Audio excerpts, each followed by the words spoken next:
புதியுகம் நேயர்களுக்கு வணக்கம். இந்த நாள் உங்களுக்கு இனிய நாளாக அமையட்டும். ஒவ்வொரு நாளும் ஆரோக்கியம் சார்ந்த நிறைய சந்தேகங்களையும் கேள்விகளையும் நேர்களாக நீங்க கால் பண்ணி கேட்டு தெரிஞ்சுட்டு இருக்கிற இந்த ஷோ டாக்டர் ஆன் கால். நேர்களை இன்னைக்கு டாக்டர் ஆன் கால்ல உங்களுடைய ஆரோக்கியம் சார்ந்த அனைத்து விதமான கேள்விகளையும் சந்தேகங்களையும் கேட்கலாம். குறிப்பாக இன்றைய தினம் நம்ம பெண்களுக்கு கர்ப்பப்பையில ஏற்படக்கூடிய பிரச்சனைகள், குறிப்பாக அடினோமயோசிஸ், எண்டோமெட்ரியோசிஸ் இது சார்ந்த டாபிக்கை தான் இன்னைக்கு நம்ம டீட்டெயிலாக டிஸ்கஸ் பண்ண போறோம். நம்முடைய கேள்விகளுக்கும் சந்தேகங்களுக்கும் பதிலளிப்பதற்காக ட்ரெடிஷனல் கேர் ஹாஸ்பிட்டல்ல இருந்து டாக்டர் ராஜலட்சுமி நம்ம கூட இணைஞ்சிருக்காங்க. வாங்க டாக்டர், வெல்கம் பண்ணிடலாம். வணக்கம் டாக்டர். வணக்கம். ஸோ கர்ப்பப்பையை பற்றி நம்ம பேசும்போது பிசிஓடியை பற்றி தான் நம்ம நிறைய பேசியிருக்கோம்.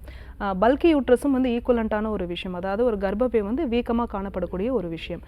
பெண்கள் அவங்களுக்கு அந்த டெலிவரிக்கு அப்புறமா இந்த பல்கி யூட்ரஸுங்கிறது காமன் அப்படின்னு நீங்களே சொல்லியிருக்கீங்க. இது சார்ந்து வரக்கூடிய இந்த அடினோமயோசிஸ், எண்டோமெட்ரியோசிஸ் இதை பற்றி நம்ம பேசலாம் டாக்டர். கண்டிப்பாக. ஆனால் என்னென்னா, நம்ம முன்னாடி பேசும்பொழுது பேசியிருக்கோம், திருமணத்திற்கு பின் குழந்தை பிறப்புக்கு பின்னாடி அடினோமயோசிஸ், எண்டோமெட்ரியோசிஸ். ஆனால் வருத்தத்திற்குரிய விஷயம் என்ன அப்படின்னா, தற்போது பார்த்திங்கன்னா 14, 15, 16 வயது பெண் குழந்தைகளுக்கு பார்த்திங்கன்னா அடினோமயோசிஸ், எண்டோமெட்ரியோசிஸ் இருக்குது. ஆக்சுவலாக என்ன அப்படின்னு பார்த்தீங்கன்னா, அடினோமயோசிஸ், எண்டோமெட்ரியோசிஸ்ங்கிறது இப்போ நம்ம கருப்பை அகப்படலத்தை பற்றி பலமுறை பேசியிருக்கோம். மாதவிடாய் உதிரப்போக்கு அப்படிங்கிறதே இந்த கருப்பை அகப்படலம் வெளியே ஷெட் அவுட் ஆகிறதுக்கு, வெளியே தள்ளப்படக்கூடிய ஒரு நிகழ்வு தான் மாதவிடாய் உதிரப்போக்கு. சப்போஸ் அவங்க கன்சீவ் ஆகலை அப்படின்னா வெளியே தள்ளக்கூடிய நிகழ்வு தான் இந்த மாதவிடாய் அப்படி சொல்லுவோம். ஸோ இந்த அகப்படலத்தை ஒற்ற திசுக்கள் கர்ப்பப்பை சுவருக்குள்ளே பொதிந்திருந்தாலோ, இல்லை கர்ப்பப்பை அல்லாமல் அந்த கருக்குழாயிலையோ, இல்லை சினைப்பையிலையோ, இல்லை யூஸ்வலாக சிசேரியன் இந்த மாதிரியெல்லாம் பண்ணியிருந்தாங்கன்னு வச்சுக்கோங்களேன், அந்த தையல் போட்ட இடங்களிலோ இல்லை குடல் பகுதிகளிலோ போய் இந்த கருப்பை அகப்படலத்தை ஒட்டிய திசு ஒட்டியிருந்ததுன்னா அதை எண்டோமெட்ரியோசிஸ் அப்படின்னு சொல்கிறாங்க. இது இப்பொழுதைக்கு சொல்கிறாங்க. இப்போ எனக்கு ஈட்டியாலஜி தெரியல, அதாவது இப்பொழுதைக்கு ஈட்டியாலஜி தெரியல, அதாவது அந்த திசு தான் அப்படின்னு சொல்ல. பட் முன்னர் என்ன சொல்லிட்டு இருந்தாங்க மருத்துவ உலகம் என்ன அப்படின்னா, யூஸ்வலாக கர்ப்பப்பையானது ரெட்ரோவர்ட்டடாக இருக்கும், கொஞ்சம் பின்னோக்கி சாய்ந்திருக்கும். ஆன்டிவர்ட்டடாக லைட்டாக முன்னோக்கி சாய்ந்திருந்தது. யூஸ்வலாக திருமணமானவர்கள், குழந்தை பிறப்பு ஏற்பட்டவர்கள், இல்லை டிஎன்சி அபார்ஷன்ஸ் போன்றவை பண்ணியிருந்தாங்க, இல்லை வேறு ஏதாவது அறுவை சிகிச்சை பண்ணும் பொழுது என்ன ஆகும் அப்படின்னு பார்த்தீங்கன்னா, அந்த பொசிஷன் மாறும் பொழுது கருப்பை அகப்படலமானது அந்த மாதவிடாய் உதிரப்போக்கு அப்போ வெளித்தள்ளப்படாமல் உள்ள நம்ம எப்படி எதிர்கலிக்குது, ரிஃப்ளெக்ஸஸ் ஆகிற மாதிரி போய் படிந்திருக்கலாம் அப்படின்னு சொல்லப்பட்டது. பட் இப்போ அந்த மாதிரி சொல்லப்படல. இப்போ ஒத்த திசு தான் இருக்கு, இது ஏன் வருது அப்படிங்கிற காரணம் தெரியல.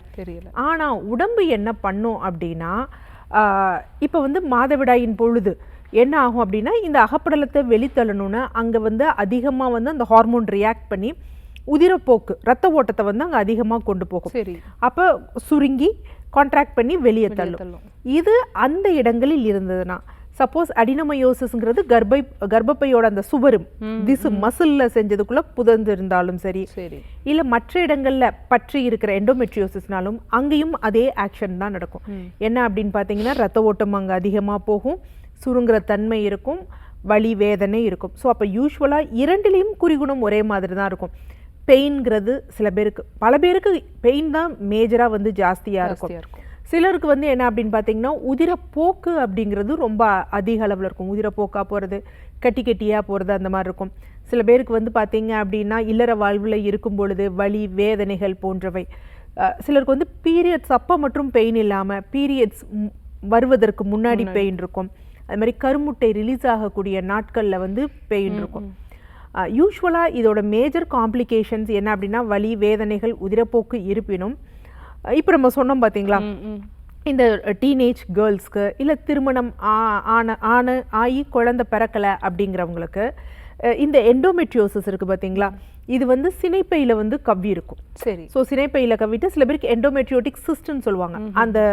அந்த படர்ந்திருக்க அந்த திசுவே கொஞ்சம் அப்படி வீக்கமாக படர்ந்திருந்தது, ஒரு லம்ப் மாதிரி இருந்தது அப்படின்னா அதை எண்டோமெட்ரியோட்டிக் சிஸ்ட்னு சொல்லுவாங்க. இது என்ன பண்ணும் அப்படின்னா, இப்போ நம்ம பேசுகிறோம் அப்படின்னா நம்மளை பேச விடாமல் ஒருத்தர் கழுத்தை பிடிச்சி இருக்குனாங்கன்னு வச்சுக்கோங்களேன், நம்மளால பேச முடியாது, அந்த வார்த்தைகள் சரியா வர. அதே மாதிரி தான் என்ன அப்படின்னா, இது அந்த சினைப்பையை கவ்வி பிடிச்சு இருக்கும் பொழுது என்ன ஆகும்னா, சினைப்பைக்குள்ளே தான் கருமுட்டை, ஏன்னா கருமுட்டை கொள்ளளவு சினைப்பையில தான் இருக்கு, சரி. அது மாதம் மாதம் வளர்றது, இந்த நிகழ்வெல்லாம் நடக்கிறது. ஸோ இதுல வந்து என்ன அப்படின்னு பார்த்தீங்கன்னா ஒரு குறைபாடு ஏற்படும். ஸோ வளர்ச்சி அவ்வளவா இருக்காது, உள்ள முற்றி போய் நிற்கிறது. சில பேருக்கு வந்து பார்த்தீங்கன்னா ஸ்ட்ராங்குலேஷன் மாதிரி அந்த நம்ம ஏஎம்ஹெச் ஹார்மோன் அப்படின்னு சொல்லுவோம், கருமுட்டை கொள்ளளவு எவ்வளோ இருக்குன்னு நம்ம தெரிஞ்சுக்கக்கூடிய ஒரு ஹார்மோன், சரி. சும்மா ஒரு உத்தேசமா. ஸோ அதெல்லாம் வந்து பார்த்தீங்கன்னா குறைய ஆரம்பிக்கும். அந்த அதாவது சினைப்பையோட செயல்களையே வந்து இதாக்கும், கருமுட்டையோட வீரியத்தை வந்து குறைக்கும், சரி. கருமுட்டையோட எண்ணிக்கையை குறைக்கும். அப்போ என்ன அப்படின்னு பார்த்தீங்கன்னா குழந்தை பிறப்புக்கு அப்படிங்கிறப்ப அந்த இன்ஃபர்டிலிட்டிக்குரிய சான்சஸ் வந்து ரொம்ப ஜாஸ்தியாக இருக்குது. சரி. அதுதான் இதில் முதல் நிலை காம்ப்ளிகேஷன்ஸ். பெரிய காம்ப்ளிகேஷன்னா அதுதான். இரண்டாம் நிலையாக தான் என்ன அப்படின்னு பார்த்தீங்கன்னா வலி, வேதனை, அதே மாதிரி என்ன அப்படின்னு பார்த்தீங்கன்னா உதிரப்போக்கு அதிகமாக இருக்கிறது. யூஸ்வலாக வந்து என்ன அப்படின்னு பார்த்தீங்கன்னா இந்த மாதிரி இருப்பவர்களுக்கு மருத்துவர்கள் வந்து ஒரு டெஸ்ட் வந்து கொடுப்போம், CA-125 அப்படிங்கக்கூடிய டியூமர் மார்க்கர். ஸோ இந்த டியூமர் மார்க்கர் எதற்காக, யூஸ்வலாக CA அப்படிங்கிறப்ப நம்ம என்ன நினைப்போம், கேன்சருக்குரியதான். கேன்சர் நோயாளிகளுக்கும் இது அதிகமாக இருக்கும். ஓகே. அடினோமயோசிஸ், எண்டோமெட்ரியோசிஸ் இருப்பவர்களுக்கும் இது அதிகமாக தான் இருக்கும். இது எதற்குனா அந்த அளவுக்கு வந்து அங்கே டிஷ்யூஸ் வந்து டேமேஜ் ஆகுதுன்னு. ஏன்னா யூஸ்வலாக அடினோமயோசிஸ், எண்டோமெட்ரியோசிஸ் இருப்பவர்கள் இந்த டெஸ்ட்டை போடும் பொழுது ஜாஸ்தியாக 50, 60, 70, சில பேருக்கு 120 அப்படி. பட் ரொம்ப ஜாஸ்தியாக இருந்ததுன்னா கேன்சருக்குரிய வாய்ப்புகள் வந்து ஜாஸ்தி. அப்படி இருக்கிறோடனே பயந்துடுறாங்க, நமக்கு இது கேன்சரோ அப்படின்னு. அது கிடையாது. ஸோ அதை நம்ம ப்ராப்பராக மெடிசின்ஸ் எடுக்கிறப்ப அது குறைந்து வந்து வரும். சரி. இப்போ என்ன அப்படின்னா இதில் சிகிச்சை அப்படிங்கிறப்ப நவீன மருத்துவத்தில் என்ன பண்ணுறாங்க அப்படின்னு பார்த்தீங்கன்னா யூஸ்வலாக எப்பயும் போல் அந்த அதாவது கர்ப்பம் தரிக்கக்கூடாத மாத்திரைகள் இருக்குது பார்த்தீங்களா, அந்த மாதிரி வந்து கொடுக்குறாங்க. ஸோ இது என்ன அப்படின்னா அண்மையில் எனக்கு வந்து என்ன அப்படின்னா ஒரு சிறு வயது பெண் இருக்குது. யூஸ்வலாக நான் பார்த்தது வந்து ஒரு 21, 22 years old. இப்போ என்ன அப்படின்னு பார்த்தீங்கன்னா 13, 14, 15, 16 இந்த மாதிரி ஏஜ்லேயே வரும் பொழுது இவங்களை வந்து ப்ரொலாங்டாக இந்த கான்ட்ரசெப்டிவ் பில்ஸை வந்து எடுக்க சொல்கிறாங்க. ஸோ அப்போ யோசிச்சு பாருங்க, இந்த கான்ட்ரசெப்டிவ் பில்ஸ் இது எப்படி வந்து வேலை செய்கிறது அப்படின்னு பார்த்தீங்கன்னா கருப்பையோட அந்த அகப்படலம் இருக்குது பார்த்தீங்களா, அதை வந்து அப்படியே தின்னாவே இருக்க வைக்கும். ஓகே. திக்காக ஆனாதான் என்ன ஆகும் அப்படின்னு பார்த்தீங்கன்னா சப்போஸ் விந்தோட சேர்ந்துச்சுன்னா கரு வந்து அங்கே அமரும். அப்போ வந்து பார்த்தீங்கன்னா நம்ம நார்மல் லைஃப்ல இருந்து அவங்க கருவுற்றாலும் அவங்க கர்ப்பமாக ஆக மாட்டாங்க. ஏன்னா அந்த கரு வந்து அமர்வதற்கு ஏற்ற மாதிரி அந்த பிளாட்ஃபார்ம் வந்து இல்லை. அந்த கருப்பை அகப்படலம் வந்து ரொம்ப தின்னா இருக்கும். ஸோ இதுதான் வந்து அந்த மெக்கானிசம். ஓகே.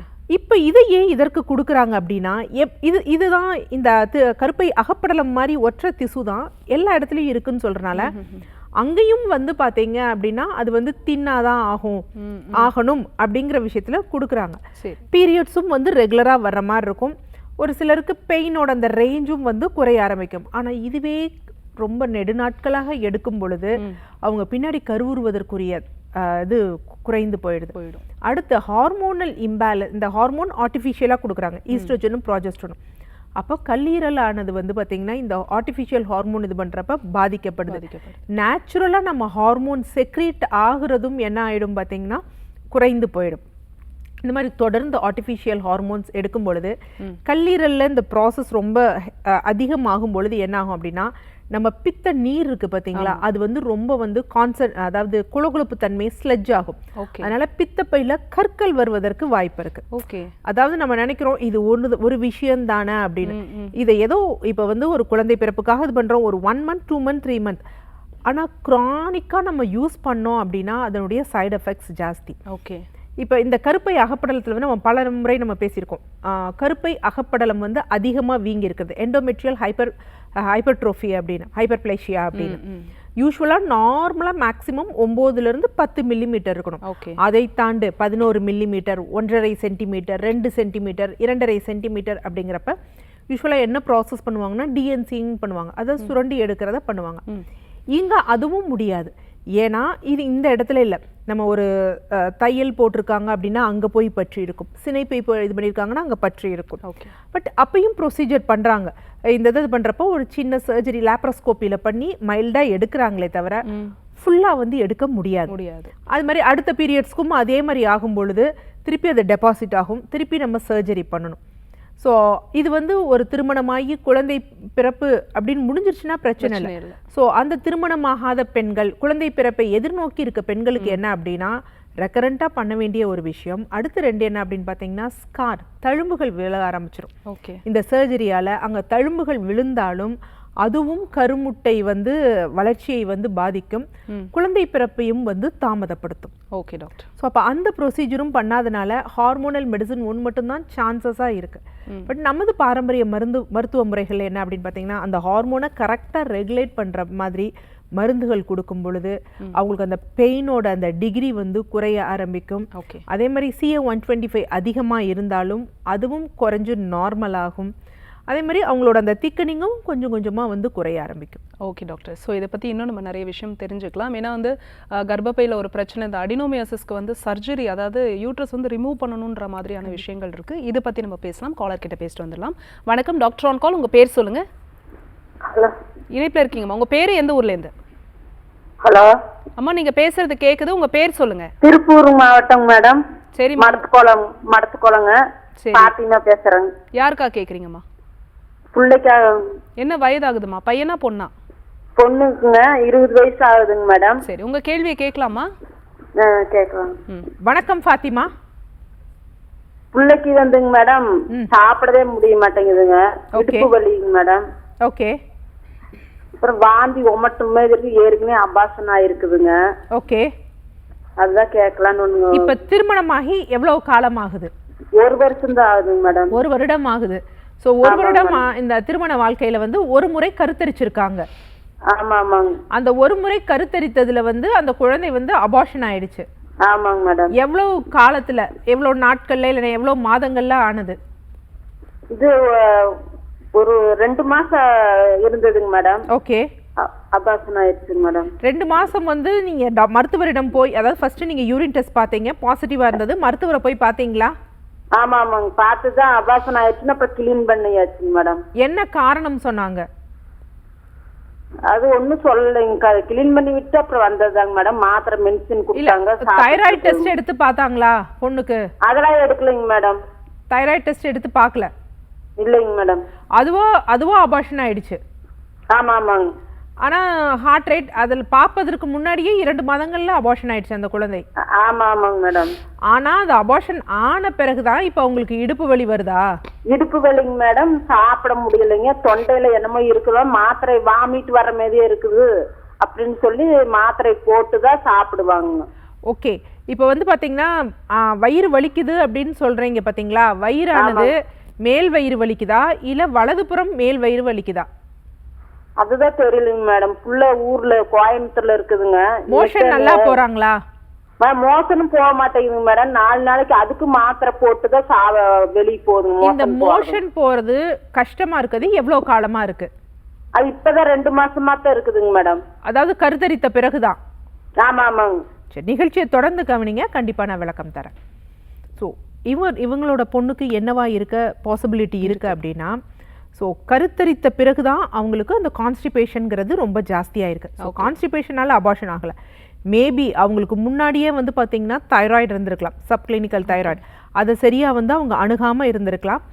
குழந்தை அந்த கன்சீவ் ஆன பிறகு யூஸ்வலாக வந்து இந்த மாதிரி ஹார்ட் பீட் வந்து சரியில்லாமல் இருக்கிறது, இல்லை அபார்ஷன் ஆகிறது, இதெல்லாம் வந்து தைராய்டு பேஷண்ட்ஸ்க்கு கொஞ்சம் அதிகமாகவே இருக்கும்.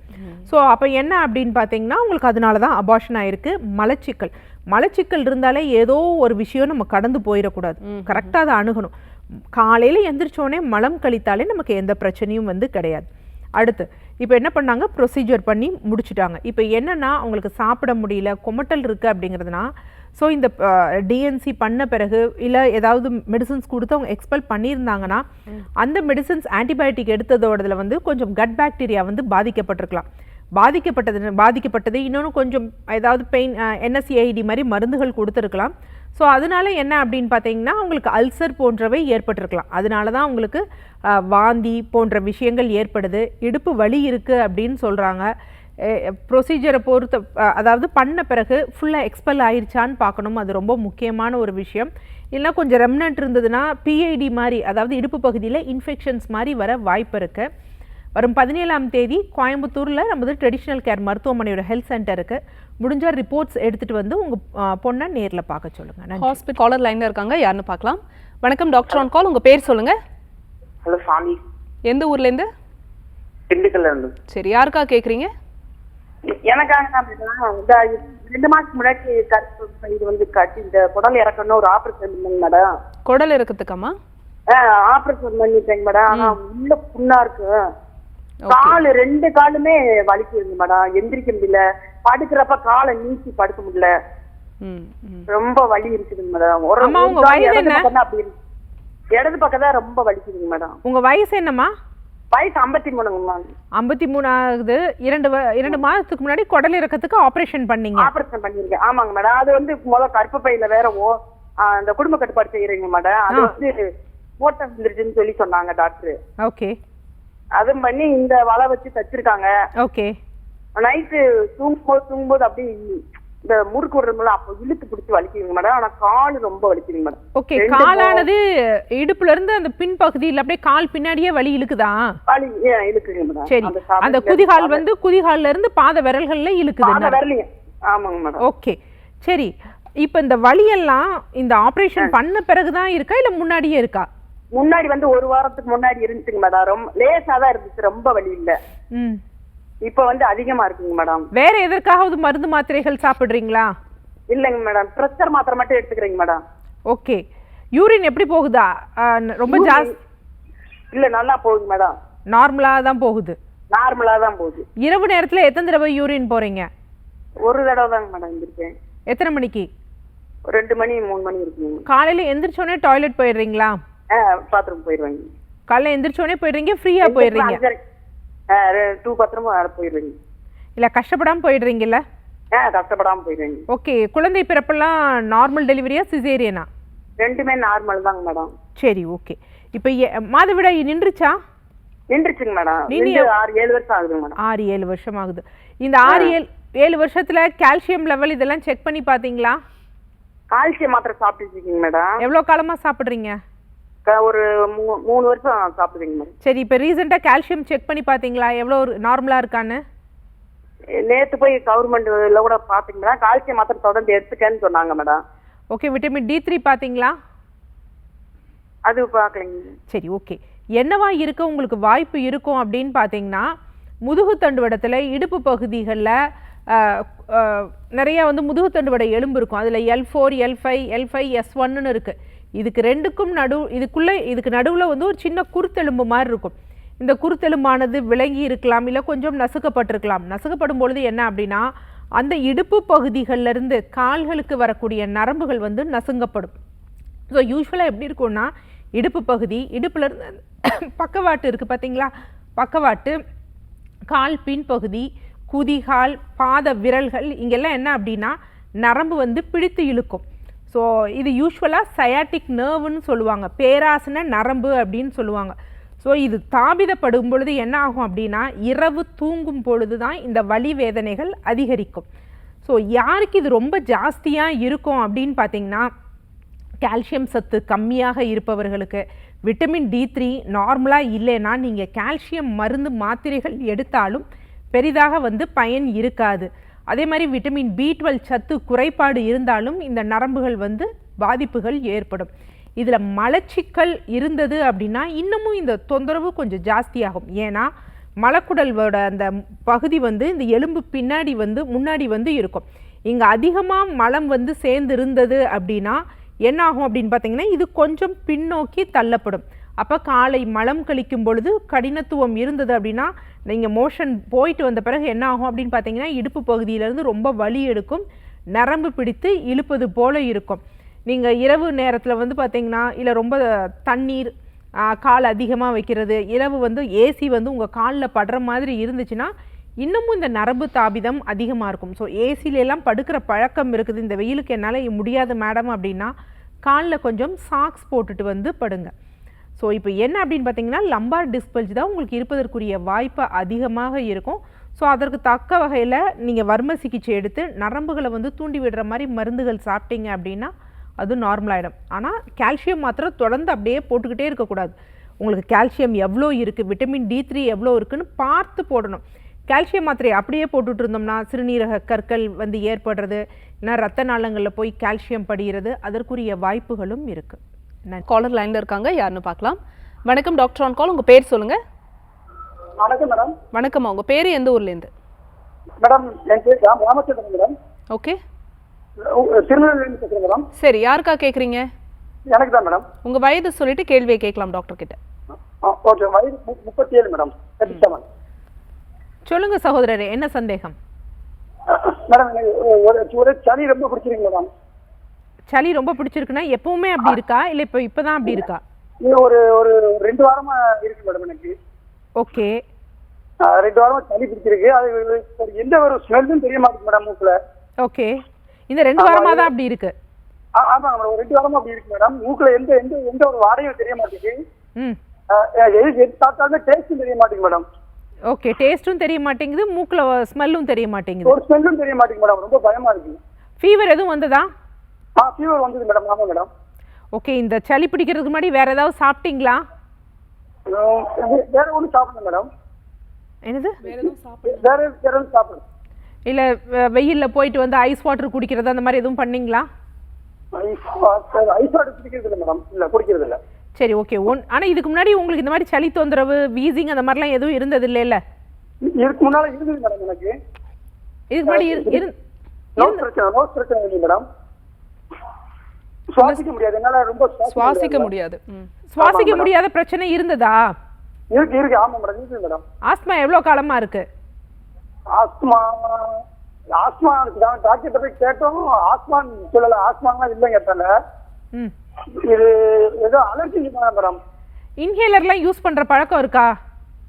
என்ன மேடம்? இன்ஹேலர் யூஸ் பண்ணுவீங்களா? இல்ல மேடம், இப்போ யூஸ் பண்றது கிடையாது மேடம்.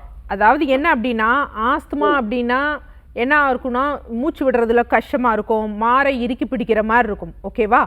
இல்ல மூச்சு விடுறதுல மட்டும் மூக்கடைப்பு மாதிரி இருக்கும்னா அது நேசல் கன்ஜெஷன் மாதிரி இருக்கும். ஓகேவா? ஸோ இது ரெண்டுமே வேற. இப்போ என்ன அப்படின்னு பார்த்தீங்கன்னா, இதுதான் எனக்கு ஃபர்ஸ்ட் டைம் இப்படி இந்த ஒரு 2 வீக்ஸ் ஃபீவர், அதை தொடர்ந்து கோல்டு வந்ததை தொடர்ந்து என்னால் வாசனையை வந்து நுகர முடியல, டேஸ்ட்டை வந்து உணர முடியலன்னா இது தற்காலிகமான ஒரு விஷயம்தான். என்ன காரணம் அப்படின்னா, இந்த வாசனையை வந்து நம்ம நுகர்வதற்கு மூக்கில் வந்து பார்த்திங்கன்னா நிறைய சின்ன சின்ன நரம்புகள் இருக்கும், இரத்த நாளங்கள் இருக்கும். இது எல்லாமே வந்து இந்த சளி ஏற்பட்டு அதை தொடர்ந்து அது ட்ரை ஆகுது பார்த்திங்களா? அது ட்ரை ஆகி இருக்கும் பொழுது இது ஆக்டிவாக இருக்காது. அப்போ நம்ம ஏதாவது ஒரு வாசனை இது பண்ணோம் அப்படின்னு பார்த்திங்கன்னா நமக்கு வந்து அது உணர முடியாத நிலை ஏற்படும். அதே போன்று தான் என்ன அப்படின்னா டேஸ்ட்டும் நமக்கு தெரியாமல் இருக்குது. ஸோ இதனால் ஒன்றும் நீங்கள் பயப்பட வேண்டிய அவசியம் கிடையாது. இப்போ நீங்கள் என்ன பண்ணணும் அப்படின்னா, நேசல் வாஷ், இப்போ உங்களுக்கு கோல்டு இல்லை அப்படின்னா நார்மலாக மூக்கு கழுவுற கப் ஒன்று வந்து கிடைக்கும் நார்மலாகவே மார்க்கெட்டில். ஸோ அதில் வெதுவெதுப்பான வெந்நீர், பொறுக்கக்கூடிய அளவில் வெதுவெதுப்பான வெந்நீர், அதில் வந்து கொஞ்சம் இந்துப்பு போட்டு கலந்துட்டு என்ன பண்ணுங்கள், வலது மூக்கில் விட்டு இடது மூக்கு வழியாக எடுக்கணும். அதேமாதிரி இடது மூக்கில் ஊற்றி வலது மூக்கு வழியாக எடுக்கணும். நீங்கள் யூடியூப்பில் பார்த்தீங்கன்னா அந்த ப்ரொசீஜரே இருக்கணும். இது பண்ணுறப்ப மூக்கு வழியாக சுவாசிக்கக்கூடாது, வாய் வழியாக மட்டும் சுவாசிக்கணும். முன்னாடி ஃபார்வர்ட் பெண்ட் பண்ணணும். இது என்ன பண்ணும் அப்படின்னா, அங்கே அந்த ட்ரையாக இருக்குது பார்த்தீங்களா, அது ப்ளஸ் இதில் இந்துப்பு இருக்கனால அந்த தாபிதத்தை வந்து குறைக்க ஆரம்பிக்கும். இது பண்ண என்ன அப்படின்னு பார்த்தீங்கன்னா, உங்களுக்கு மூக்கில் வந்து அந்த காற்றோட்டம் சீராக இருக்கும். அதே மாதிரி என்ன அப்படின்னா கொஞ்சம் அந்த ஸ்மெல்லாம் வந்து வர ஆரம்பிச்சிடும்.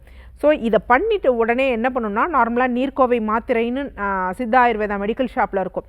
அது என்ன பண்ணுங்க, வெறும் இஞ்சி சாறோ இல்லை வெந்நீர்லேயோ கலந்து இந்த இடத்துல பற்று மாதிரி போட்டுக்கோங்க. இல்லை முடியல அப்படின்னா நார்மலாகவே நம்ம விரலி மஞ்சள் இல்லைனா கொம்பு மஞ்சள் இருக்குது பார்த்தீங்களா, அதை நுனியில் நெய் தடவிட்டு நீங்கள் விளக்கில் காமிச்சிட்டு லைட்டாக அது எரிஞ்சிட்டு இது பண்ண பிறகு ஒரு புகையாட்ட வரும், அந்த புகையை ஸ்மெல் பண்ணுங்கள். அது பண்ணாலே இது நார்மல் ஆகிடும். அடுத்து டேஸ்ட்டு தெரியல அப்படிங்கிறதுக்கு நிறைய காரணங்கள் இருக்குது. நீங்கள் யூஸ்வலாக வந்து என்ன அப்படின்னா அந்த நேரத்தில் ஃபீவருக்கு ஆன்டிபயோட்டிக் ஏதாவது எடுத்திருந்தீங்க அப்படின்னா அதை தொடர்ந்து தற்காலிகமாக சில பேருக்கு இப்படி தான் என்ன ஆகும், டேஸ்ட் வந்து தெரியாமல் இருக்கும். நீங்கள் உங்கள் நாக்கை கண்ணாடி முன்னாடி நீட்டி பார்த்தீங்க அப்படின்னா அதில் நல்ல மாவு படிஞ்சிருந்தது அப்படின்னா உங்களுக்கு டேஸ்ட்டு தெரியாது. இந்த மாவு படிந்ததற்குரிய இது காரணம் என்ன அப்படின்னா உங்கள் வயிறு சரியில்லை அப்படின்னு. ஸோ கொஞ்சம் நல்லா மைல்டாக டங் க்ளீன் பண்ணிவிட்டு அதுக்கப்புறம் நார்மலாக சீரகம், சோம்பு, ஓமம் 3ம் சேர்த்து நைட்டு தண்ணியை கொதிக்க வச்சுட்டு மறுநாள் நீங்கள் எப்பெல்லாம் தண்ணீர் குடிக்கிறீங்களோ அதை ஃபாலோ பண்ணுங்கள். இது 2ம் ஃபாலோ பண்ணிங்கனாலே உங்களுக்கு அந்த திருப்பி அந்த டேஸ்ட்டு உணர்றது நார்மல் ஆகிடும். அதே மாதிரி இந்த மூக்கு வழியாக அந்த ஸ்மெல்ங்கிறதும் தெரிஞ்சாயிடும். இன்னமும் எனக்கு வந்து கொஞ்சம் அந்த கோல்டு இருக்கிற மாதிரி இருக்குன்னு நீங்கள் ஃபீல் பண்ணிங்கன்னா தாலிசாதி வடகம்னு கிடைக்கும். ஸோ அதை நீங்கள் சப்பி வந்து சாப்பிடலாம், ஒரு 2 மாத்திரை. இல்லை அப்படின்னு பார்த்தீங்கன்னா நல்லா ஒரு 200-250 ml வெதுவெதுப்பான வெந்நீரில் வீட்டில் அரைச்ச மஞ்சள் தூள் 1 டீஸ்பூன், 1/2 ஸ்பூன் மிளகுத்தூள் போட்டு குடிங்க. ஒரு 3 மணி நேரத்திற்கு ஒரு முறை குடிச்சிங்கனாலே நல்லா உங்களுக்கு வந்து அந்த டிஃப்ரென்ஸ் வந்து தெரியும். நன்றி. Thanks for calling sir. Next caller யாருன்னு பார்க்கலாம். வணக்கம் டாக்டர் ஆன் கால், உங்கள் பேர் சொல்லுங்கள். ஹலோ வணக்கம்மா, உங்கள் பேர் எந்த ஊர்லேருந்து? நாங்கள் தென்காசிலேருந்து பேசுகிறேன். என்னோட பேர் நிஷா. ஓகே, யாருக்கா கேட்குறீங்கம்மா? எனக்காக தான். உங்கள் வயது? எனக்கு 26 வயசு ஆகுது. சரி, தொடர்ந்து உங்கள் கேள்வியை கேட்கலாம்ப்பா. மேம், எனக்கு வந்து பேபி பிறந்து 2 வருஷம் ஆகுது. சரிங்க நிஷா. அது வந்து இப்போ என்னென்ன கார்பெட் வச்சுருந்தாங்க. ஓகே. அப்போ வந்து அந்த நூலை வந்து ஸ்டார்டிங் எனக்கு வெட்டி விட்டாங்க, அது கொஞ்சம் நான் வெளியில் இழுத்துட்டேன்ட்டு. ஓகே. இப்போ வந்து எனக்கு கார்பெட் இருக்கிறதே எனக்கு தெரியல. ஓகே. அதே மாதிரி இப்போ அந்த இடத்துல என்ன வந்து எனக்கு ஊரல் வர்ற மாதிரி இருக்கு. பிறப்புறுப்புல? ஆமாம், திடீர்னு ஊரல் எடுக்கும். ஓகே. வெள்ளப்படும். அந்த கார்பெட் வச்சதுக்கு அப்புறம் தான் இந்த மாதிரி பிரச்சனைகள் வந்து எனக்கு இருக்கு. ஓகே. இதுக்காக மருத்துவரை போய் பார்த்தீங்களா? பார்த்தே சொன்னேன். அவங்க சொன்னாங்க நல்லா தண்ணி குடிக்கணும், அதனால உங்களுக்கு அப்படி இருக்கும், மற்றபடி உங்களுக்கு எந்த பிரச்சனையும் இல்லை அப்படின்னு அவங்க சொன்னாங்க. ஆனாலும் எனக்கு அந்த கார்பெட் இருக்கிறதே எனக்கு தெரிய மாட்டேங்குது. ஓகே. இப்போ வந்து ஆனால் காப்பர்ட்டி திருப்பி அங்கே பொசிஷனில் தான் இருக்குது. அது ஸ்கேன் பண்ணி பார்த்தாங்களா? இல்லை, அது பார்க்கல. ஏன்னா அது ஒன்று பார்த்துக்கோங்க, கரெக்டான பொசிஷனில் இருக்கா, இல்லை வேறு ஏதாவது இன்ஃபெக்ஷன் பண்ணக்கூடிய தன்மையில் இருக்கா அப்படின்னு ஒரு ஸ்கேன் பார்த்துக்கிறது நல்லது. யூஸ்வலாக வந்து பார்த்திங்கன்னா பிறப்புறுப்பில் அரிப்பு இருந்தது அப்படின்னா வெளியிலேருந்து ஏதாவது இன்ஃபெக்ஷன்ஸ் உள்ளே போனாலும், ஈவன் நம்ம மலக்குடலில் ஏதாவது இன்ஃபெக்ஷன்ஸ் இருந்தால் கூட நம்ம பிறப்புறுப்பில் வந்து பார்த்திங்கன்னா வெள்ளைப்படுதல், அரிப்பு போன்றவை அதிகமாக இருக்கும். அப்படி இல்லை அப்படின்னு வச்சுங்களேன், மூத்திரப்பை இல்லை அப்படின்னு பார்த்திங்கன்னா கர்ப்பப்பை, இதில் ஏதாவது இன்ஃபெக்ஷன்ஸ் பிரச்சனை இருந்தாலும் வெள்ளைப்படுதல் போன்றவை வந்து இருக்கும். ஸோ மருத்துவர்கள் தண்ணீர் அதிகமாக குடிக்க சொன்னதற்குரிய காரணம் என்ன அப்படின்னா யூரினரி ட்ராக்ட் இன்ஃபெக்ஷனால் உங்களுக்கு வெள்ளைப்படுதல் இருக்கோ அப்படின்னு. இருந்தாலும் 2 வருட காலம் ஆனதுனால நீங்கள் மருத்துவரிடம் போய் ஒரு ஸ்கேன் பார்த்துட்டு அது நல்ல பொசிஷனில் இருக்கா, இல்லை வேறு ஏதாவது இன்ஃபெக்ஷன் இருக்கா அப்படின்னு சரி பார்த்துக்கிட்டீங்க அப்படின்னா பயம் இல்லாமல் இருக்கலாம். இல்லை நம்ம சரியாக அதை ட்ரீட் பண்ணலைன்னா இந்த இன்ஃபெக்ஷன்ஸ் ஜாஸ்தி ஆகும்.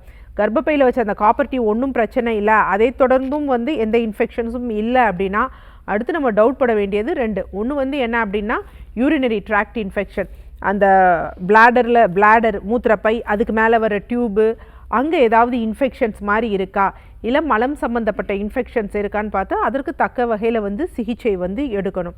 ஸோ இப்போ இந்த இன்ஃபெக்ஷன்ஸ் ரொம்ப ஜாஸ்தி ஆகக்கூடாது அப்படின்னா நார்மலாகவே திரிபுலாச்சுருளம் இல்லைன்னா மஞ்சள், இது என்ன பண்ணுங்கள், நல்லா ஒரு தண்ணீர் கொதித்த உடனே, ஒரு மக் தண்ணீர் கொதித்த உடனே அதில் அந்த பவுடரை போட்டுட்டு கொஞ்சம் ஆஃப் பண்ணிவிட்டு நல்லா பொறுக்கக்கூடிய சூட்டில் இருக்கப்போ வாஷ் பண்ணுங்கள். எப்போ வாஷ் பண்ணணும்னா காலையில் ஒரு தடவை வாஷ் பண்ணணும், மதியம் ஒரு தடவை வாஷ் பண்ணணும், இரவு ஒரு தடவை வாஷ் பண்ணணும். அது மாதிரி குடும்ப வாழ்க்கைக்கு பின்னாடியும் என்ன பண்ணணும் அப்படின்னு பார்த்தீங்கன்னா இன்ஃபெக்ஷன்ஸ் ஏற்பட வாய்ப்பு இருக்குது. அதனால் திரும்ப ஒரு தடவை வாஷ் பண்ணணும். இது என்ன பண்ணுன்னா உங்களை தற்காக்கும், பெருசாக இந்த இன்ஃபெக்ஷன்ஸ் இல்லாமல் வராமல் தடுக்கிறதுக்கு, அதனால் செகண்டரி இன்ஃபெக்ஷன்ஸ் வராமல் தடுக்கிறதுக்கு. ஆனால் எதனால் இந்த இன்ஃபெக்ஷன் இருக்குது அப்படிங்கிறத முறையாக பார்த்து சரியாக சரி செஞ்சிங்கன்னா தான் மற்ற காம்ப்ளிகேஷன்ஸை நம்ம தடுக்க முடியும். நன்றி. காலர் லைனில் இருக்காங்க, யாருன்னு பார்க்கலாம். வணக்கம் டாக்டர் ஆன் கால், உங்கள் பேர் சொல்லுங்கள். பேர் பிரேம்குமாருங்க. எந்த ஊர்லேருந்து சார்? திண்டுக்கல்ல பேசுகிறேன். ஓகே, யாருக்கா கேட்குறீங்க? எனக்காக தாங்க. உங்கள் வயது? வயது 40. தொடர்ந்து உங்கள் கேள்வியை கேட்கலாம் சார். வணக்கம் சார். Hello madam. சொல்லுங்க. வயிறு ஒரு 3 மாசமா 6 மாசமா வலிச்சுட்டே இருக்கு. எங்க வலிக்குது? வயிறுல? வயிறு, ஆமா, வயிறு நடுவுல கொஞ்சம் நெஞ்செரிச்சல், சளி இருக்க மாதிரி இருக்கு. ஓகே. கொஞ்சம் மூக்கு அடைக்கிற மாதிரி இருக்கு. ஒரு 6 மாசம் அப்படியே இருக்கு. ஓகே. சரியே ஆக மாட்டேங்குது. ஓகே. இது என்னன்னு தெரிய மாட்டேங்குது. இப்ப வயிறு எரியுது அப்படிங்கறீங்க பாத்தீங்களா? வயிறு எரியல, வயிறு வலிக்குது. சரி, வயிறு வலிக்குதுன்னு சொல்றீங்களா? மேல் வயிறா அடி வயிறா? கொஞ்சம் மேல் வயிறு. மேல் வயிற்றுல இடது பக்கமா, நடுவுலையா, இல்ல வலது பக்கமா? ஓசம் நடுவுல வலிக்கும், ஓசம் சைடுல வலிக்கிற மாதிரி இருக்கும். ஓகே. ஏப்பம் வருதா? ஏப்பம் வருது. கொஞ்சம் நெஞ்சு எரிச்சல் இருக்கு அப்பப்ப. சரி, ஓகே. இது 6 மாத காலமா இருக்கு. ஆமா ஆமா. இன்னொன்னு சொன்னீங்களே சளி பிடிக்குதுன்னு சொன்னீங்களா? ஆமா, மூக்கு அடைக்குது, சளி தொண்டையில என்னமோ இருக்க மாதிரியே இருக்கு. இது எவ்வளவு காலமா இருக்கு? இது ஒரு 3 மாசம் மேல இருக்கு. போவே மாட்டேங்குது இது. ஆனா 3 மாதத்துக்கு முன்னாடி இந்த பிரச்சனை இருந்தது இல்ல? ஆமா, இல்ல இப்பதான் இருக்கு. இல்ல வேற எதற்காவது மருந்து மாத்திரைகள் சாப்பிடுறீங்களா? வேற எதுக்கும் சாப்பிடல மேடம். ஓகே. ஆக்சுவலாக என்ன தொழில் பண்ணுறீங்க? அங்கே நெசவு. சரி, இப்போ என்ன அப்படின்னு பார்த்தீங்கன்னா, நம்ம சுவாசத்துக்கும் நம்ம செரிமானம் வயிற்றுக்கும் நிறைய தொடர்பு இருக்குது. ஏன்னா மார்பு பகுதிக்கும் வயிற்று பகுதியும் சேர்ந்து தான் என்னன்னா நம்ம சுவாசிக்க அந்த தசைகள் வந்து ஒத்துழைச்சு வந்து நமக்கு வந்து வருது. இப்போ நீங்கள் முதலில் சொன்னது என்ன அப்படின்னு பார்த்தீங்கன்னா, மேல் வயிற்று வலி தான் சொல்கிறீங்க. மேல் வயிற்று வலி இருக்குது அப்படின்னா நீங்கள் சொல்லக்கூடியது மோஸ்ட் ப்ராப்ளி கேஸ்ட்ரிக் அல்சர் மாதிரி தான் தெரியுது. கேஸ்ட்ரிக் அல்சரில் தான் மேல் வயிற்றில் வலி இருக்கும், இடது பக்கம் இருக்கும், நடுவில் இருக்கும், கொஞ்சம் எரிச்சல் மாதிரி இருக்கும், எதிர்கழித்தல் இருக்கும், அதனால் வந்து நெஞ்செரிச்சல் போன்றவை இருக்கும். நீங்கள் சொல்கிறீங்க பார்த்தீங்களா, அந்த தொண்டையில் சளி இருக்கிற மாதிரி இருக்குன்னா அதுவும் வந்து உணவு குழாய் சம்மந்தப்பட்ட பிரச்சனைகளில் கூட இருக்கும். என்னன்னா இந்த மாதிரி எதிர்கழிக்கிறப்ப சில சமயம் உணவு வரும், சில சமயம் அந்த அமிலங்கள் வரும். ஸோ இந்த அமிலம் உணவு குழாய் மேலே வந்து இந்த தொண்டை பகுதியில் இதாகும் பொழுது நமக்கு என்ன ஆகும் அப்படின்னா, யூஸ்வலாக இங்கே சளி இருக்கிற மாதிரி இருக்கும். இப்போ இது முதலில் வந்துட்டு இரண்டாவதாக தான் வந்து உங்களுக்கு சளி தொந்தரவு வந்தது அப்படின்னு வந்து சொல்கிறீங்க. அதற்குரிய காரணம் என்ன இருக்கலாம் அப்படின்னு பார்த்தீங்கன்னா, இந்த மாதிரி ஆசிட் ரிஃப்ளெக்ஸ் ஆகும் பொழுது நார்மலாகவே நம்ம என்ன பண்ணுவோம் அப்படின்னா, நம்மை அறியாமல் இரவு நேரத்தில் வந்து வாயை திறந்துக்கிட்டு வந்து தூங்குவோம். ஸோ வாயை திறந்துக்கிட்டு தூங்கும் பொழுது என்னாகும் அப்படின்னா, வாயின் வழியாக வந்து காற்று வந்து போக ஆரம்பிக்கும். இந்த காற்று போகிறப்ப, மூக்கு வழியாக காற்று போகிறப்ப ஏதாவது கிருமிகள் இருந்ததுன்னா அங்கே மூக்கில் நிறைய சின்ன சின்ன ரோமங்கள் இருக்குது, இரத்த நாளங்கள் இருக்குது, அந்த உஷ்ணத்தை கொஞ்சம் சீராக்கி வைக்கும். மலினங்கள் இருந்ததுன்னா அந்த ரோமங்கள் தடுத்து வைக்கும். ஆனால் வாய் வழியாக பண்ணுறப்ப நமக்கு எந்த இதுவும் இப்படி பண்ணாததுனால நேராக அந்த காற்று போகிறப்ப அந்த காற்று ஒரு வறட்சியை உண்டு பண்ணும். அதில் பாக்டீரியாக்கள் இல்லை வேறு ஏதாவது கிருமிகள் இருந்தால் அது இன்ஃபெக்ஷன்ஸை வந்து ஏற்படுத்தும். ஸோ அந்த இன்ஃபெக்ஷனை தொடர்ந்து பக்கத்தில் இருக்கக்கூடிய சைனஸ் ஏரியாலையும் அந்த இன்ஃபெக்ஷன்ஸ் பரவும் பொழுது உங்களுக்கு சைனசைட்டிஸ் போன்ற பிரச்சனைகள் வந்து ஏற்பட வாய்ப்பு இருக்குது. ஸோ இதுதான் உங்களுக்கு என்ன நடந்திருக்குங்கிறப்ப, ஃபஸ்ட்டு கேஸ்ட்ரிக் அல்சர், அதை தொடர்ந்து கேர்டுன்னு சொல்லுவாங்க, எதிர்கழிக்கிறதுனால வரக்கூடியது. ஸோ அதனால் த்ரோட்டில் இன்ஃபெக்ஷன். இப்போ வந்து அப்பர் ரெஸ்பிரேட்டரி ட்ராக்ட் இன்ஃபெக்ஷன், அதாவது இங்கே மட்டும் என்னென்னா சைனசைட்டிஸ் மாதிரி இருக்கும். ஸோ முதலில் நம்ம என்ன பண்ணணும் அப்படின்னா, மலச்சிக்கல் இருந்ததுன்னா மலச்சிக்கல் இல்லாமல் தவிர்க்கணும். உங்கள் பக்கத்தில் இருக்கவங்ககிட்ட கேட்டு பாருங்கள், நீங்கள் நைட்டு வந்து வாயை திறந்துட்டு தூங்குறீங்களா இல்லை வாயை மூடிக்கிட்டு தூங்குறீங்களா அப்படின்னு. ஸோ வாயை திறந்துக்கிட்டு தூங்குறீங்க அப்படின்னா, நான் முன்னாடி ஒரு சகோதரிக்கு சொன்ன மாதிரி இந்த மூக்கு கழுவுறது, மஞ்சள் புகைப்பிடிக்கிறது, இந்த மாதிரி ப்ரொசீஜரை பண்ணிங்க அப்படின்னா கொஞ்சம் இந்த இன்ஃபெக்ஷன்ஸ் வந்து கிளியர் ஆகும். ஸோ இந்த அல்சர் இருக்குது அப்படிங்கிறப்ப அதற்கு 2ஆம் கட்டமாக முறையாக மருந்துகள் எடுக்கணும். இல்லை நார்மலாகவே வீட்டில் கொஞ்சம் காரம் சார்ந்த உணவுகளை குறைச்சிட்டு இரவு நேரங்களில் திரிபலா சூரணம் போன்றவை வந்து எடுங்க. காலையில் சர்க்கரை நோய் எதுவும் இல்லை அப்படின்னா நீராகார கஞ்சி. இந்த நீராகார கஞ்சி எப்போ நீங்கள் எடுக்கணும் அப்படின்னா, இந்த சைனஸ் இன்ஃபெக்ஷன்ஸ் நார்மலான பிறகு தான் நீராகார கஞ்சி எடுக்கணும். அது மாதிரி முட்டைக்கோஸில் கொஞ்சம் சாறில் கொஞ்சம் தேன் கலந்து இந்த மாதிரி இதை கொஞ்சம் ஃபாலோ பண்ணிங்க அப்படின்னா அல்சர்ஸ் வந்து குறைய ஆரம்பிக்கும். நம்ம தொடர்ந்து பேசலாம். டாக்டர், இந்த வாரம் ட்ரெடிஷ்னல் கேர் மருத்துவமனையோட கேம்ப் டீட்டெயில்ஸ் சொல்லிடுங்க. ஸோ நமது ட்ரெடிஷ்னல் கேர் மருத்துவமனையின் தலைமை மருத்துவமனை சென்னை டி நகரில் இருக்குது. இதையல்லாது பிற மாவட்டங்களையும் ஹெல்த் சென்டர்ஸ் இருக்குது. யூஸ்வலாக நான் விசிட் பண்ணுவேன். அந்த வகையில் வந்து நாளை 14ஆம் தேதி வந்து மதுரையில் விசிட் இருக்குது. 15ஆம் தேதி வியாழக்கிழமை வந்து திருச்சியில் விசிட் இருக்குது.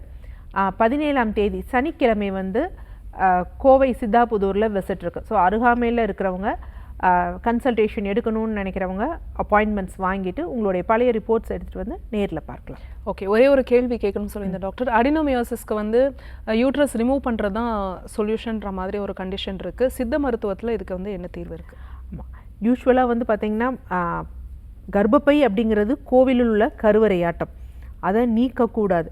வேறு வழி இல்லை. அங்கே வந்து பயங்கரம் கேன்சர் மாதிரி ஒரு விஷயமோ இல்லை ஃபைப்ராய்டு ரொம்ப ஜாஸ்தியாகி ஹெவி ப்ளீடிங் கண்ட்ரோல் ஆகலை, இன்னொன்று என்னென்னா அது நமக்கு ரொம்ப சிவியர் அனிமிக் ஆகிட்டாங்க அப்படிங்கிறப்ப வேறு வழி இல்லை, நம்ம அதை ரிமூவ் பண்ணி தான் ஆகணும். ஏன்னா ரிமூவ் பண்ணால் போஸ்ட்டாக வந்து நிறையா காம்ப்ளிகேஷன்ஸ் வந்து இருக்குது. பட் அடினோமயோசிஸில் கர்ப்பப்பையை நீக்கணுமா அப்படின்னா ஃபஸ்ட்டு அடினோமயோசிஸ், எண்டோமெட்ரியோசிஸ் இதுக்கெல்லாம் கர்ப்பப்பையை எடுக்க வேண்டிய அவசியம் கிடையவே கிடையாது. ஸோ என்ன நம்மளுடைய ட்ரீட்மெண்ட் என்ன அப்படின்னா, இது ஏன் இப்படி ஜாஸ்தி ஆகுது, ஏன் உள்ளே போய் புதையுது அப்படிங்கிறப்ப அதற்குரிய காரணங்கள் நம்ம ஹார்மோனை நார்மலைஸ் பண்ணி ஈஸ்ட்ரோஜன் ப்ரொஜெஸ்ட்ரானை நார்மல் பண்ணி அந்த மாதவிடாயின் அந்த உதிரப்போக்கின் போது அந்த அகப்படலம் கொஞ்சம் கொஞ்சமாக வெளித்தள்ளப்பட நம்ம ட்ரீட்மெண்ட் கொடுப்பதுனால ஸோ அவங்கள நார்மல் வந்து ஆவாங்க. அடுத்து வந்து என்னென்னா ஒரு 3 மந்த்ஸ்க்கு ஒரு தடவை யூஸ்வலாக யூட்ரஸ் கிளென்சிங் மெடிசன் அது மட்டும் எடுக்கும் பொழுது நம்ம அறுவை சிகிச்சை பண்ணணும் எடுக்கணும் அப்படிங்கிற அவசியம் அடினோமயோசிஸ்க்கு கிடையவே கிடையாது. இன்னொன்று நீங்கள் சொன்ன மாதிரி என்னென்னா அடினோமயோசிஸ் இன்றைக்கு நிறைய இளம் குழந்தை வந்து பிற வயதுக்கு முன்னாடியே வந்து அவங்களுக்கு வந்துடுது. அந்த ஃபர்டிலிட்டி பீரியடை நம்ம நோக்கி போகிறதுக்கு முன்னாடியே வரும் பொழுது நம்ம அதை எடுக்க முடியாது.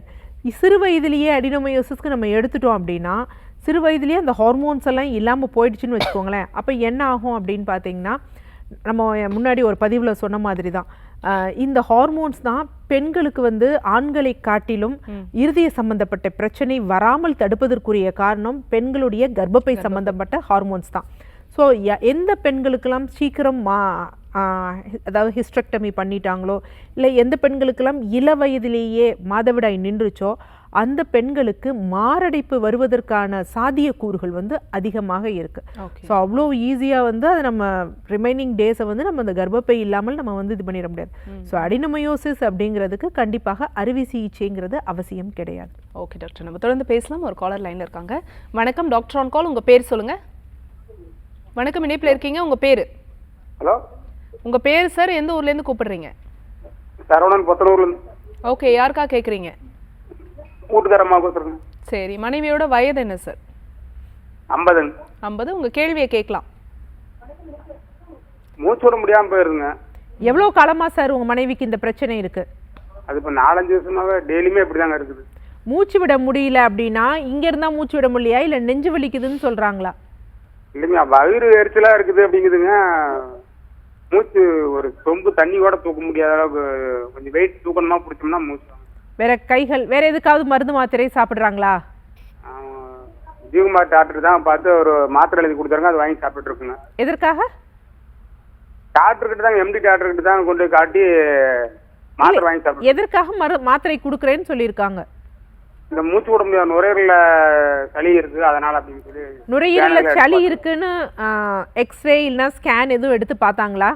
ஆமாங்க, எடுத்து காட்டணும். எடுத்து பார்த்தப்ப சளி இருக்கு அப்படின்னு சொன்னாங்க. ஆனா ஆஸ்துமா கிடையாது. அதெல்லாம் இல்லைங்க, அலர்ஜி மாதிரி தாங்க அப்படிங்கிறாங்க.